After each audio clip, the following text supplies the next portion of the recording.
Dear brothers of planet Earth, I am Pleiadian commandership. Being here once again brings a lot of joy to my heart. The reason I came here today is to bring a little more awareness of what love is truly feeling. How was love created? One day in his existence, Father Mother God began to create the universe, and everything he created had a feeling involved, love. So this feeling reverberates throughout the universe. It is the feeling that commands the evolution of races, because without it there would be no reason for anything. The universe would be chaos, because there would be no rules or anything that would lead each one to evolution.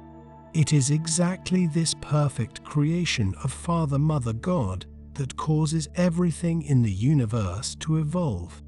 Whether it's the orbs, the stars, or the races living in them, everyone evolves. Nothing stands still in this universe. The concept of time that you are used to living does not matter much to the rest of the universe. In some points things happen more slowly, in some points they happen more quickly. But it all depends a lot on the reference of each location.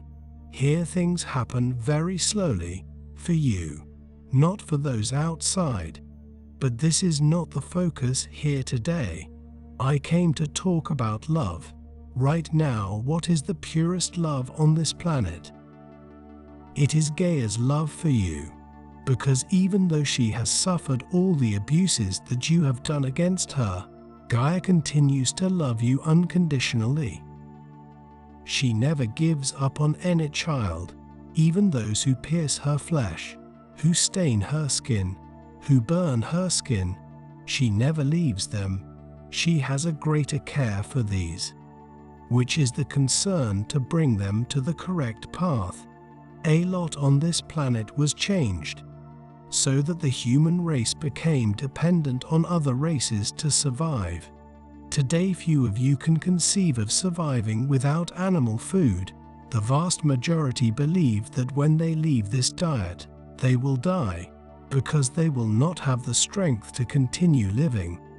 This is a big mistake, and many are discovering today that a diet totally without influence of animal origin is doable and brings health and balance to their bodies. Only there is still a long way to go for you to take everything you were used to, feeding on animals. Your bodies still feel, still ask for those foods. But this is changing, little by little, and there will come a time when your own organisms will no longer accept it. They will have enough, because that energy will be incompatible with the energy of their own bodies. You evolve every day. Your bodies are becoming crystalline. So there will come a time when the animal energy will be totally incompatible with your bodies, and you will not be able to eat anymore. For those who are already getting used to it, great, they will be able to abandon this habit easily. Now those who condemn it, or who do not accept it, will have a lot of problems. And then at this point, I'm going to talk about your love for animals. Many animals on your planet have been mentally modified to attack you. So there is no love on your part for an animal that attacks you. We understand that. But that too will change. Animals will no longer receive these influences to be carnivores as they are today. They will also leave the diet of eating each other, just like you, of eating other animals. But continuing to talk about love for animals, there are those that you tame for various reasons. Some really love them, adopt them as if they were family. They give love, they give affection, everything the animal needs, and he returns with all the unconditional love he has.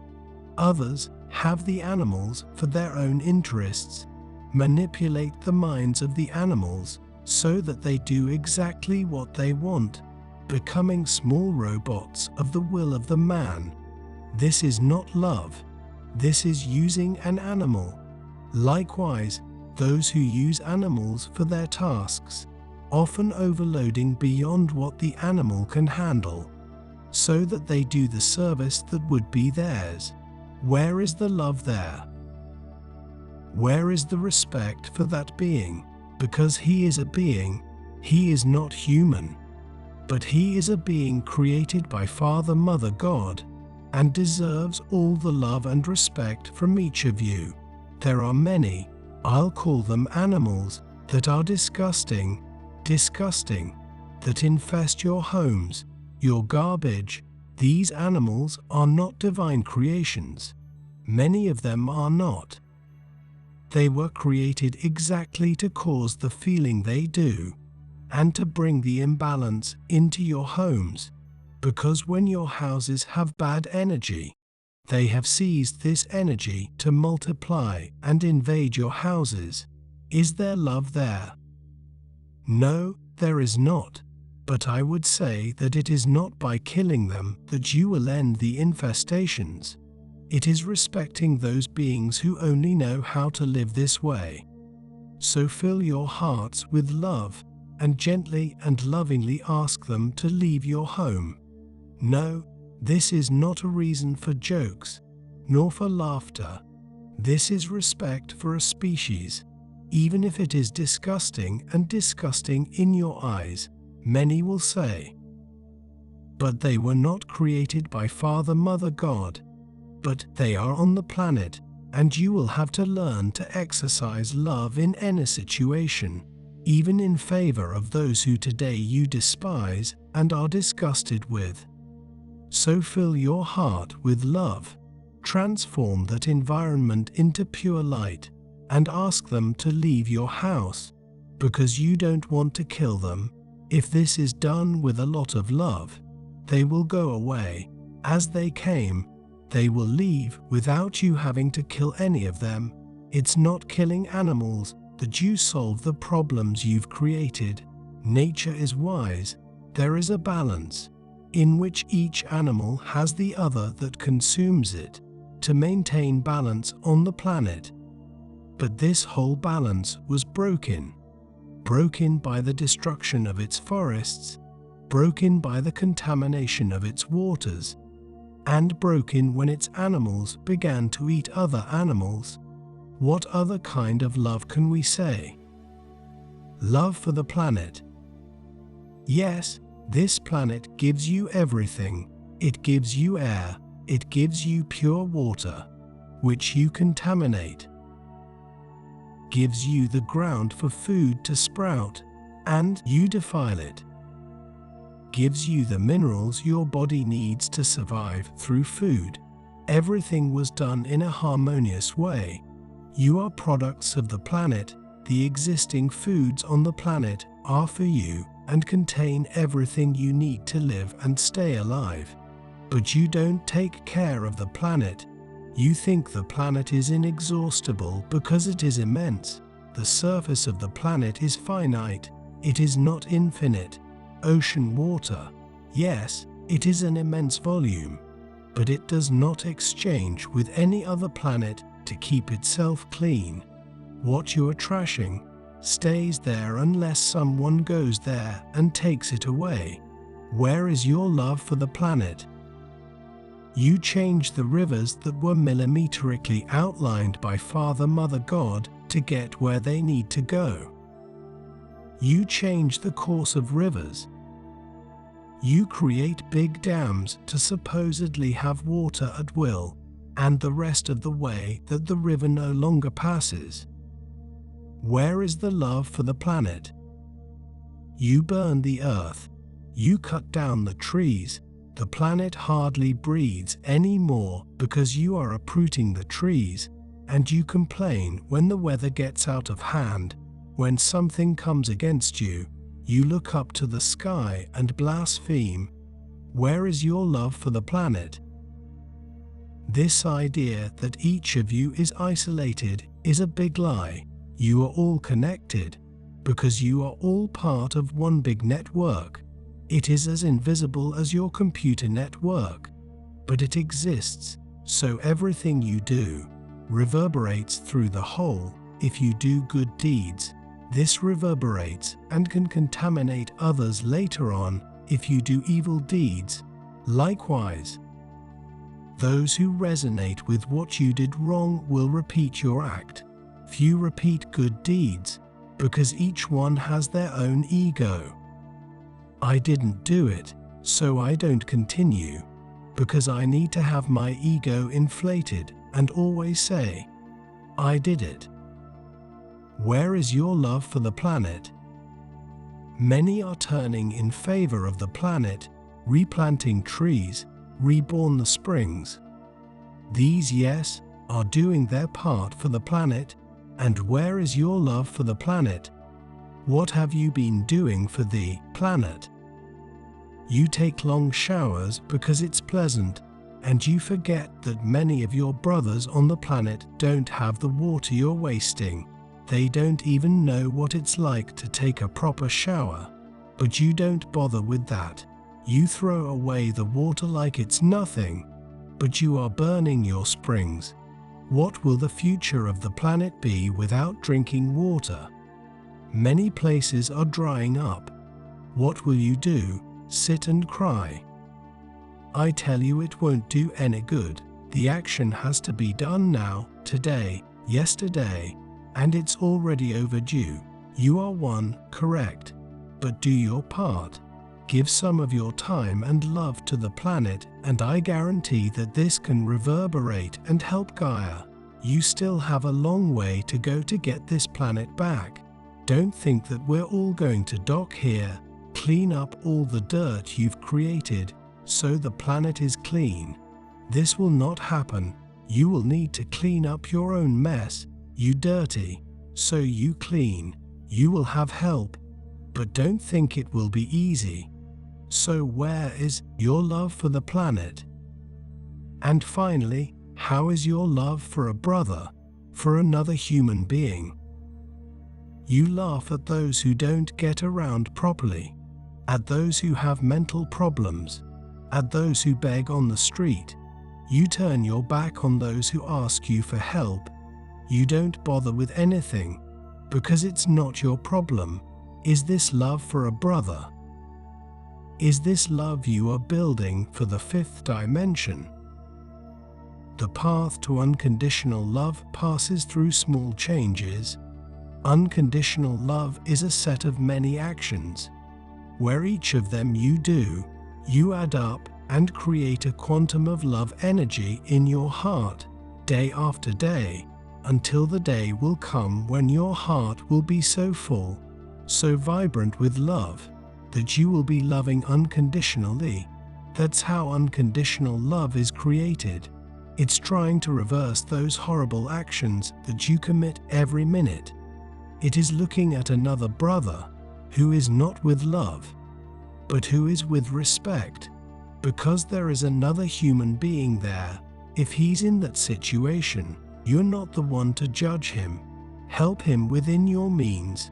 Help him with a smile, with a greeting, with a fruit, a small snack.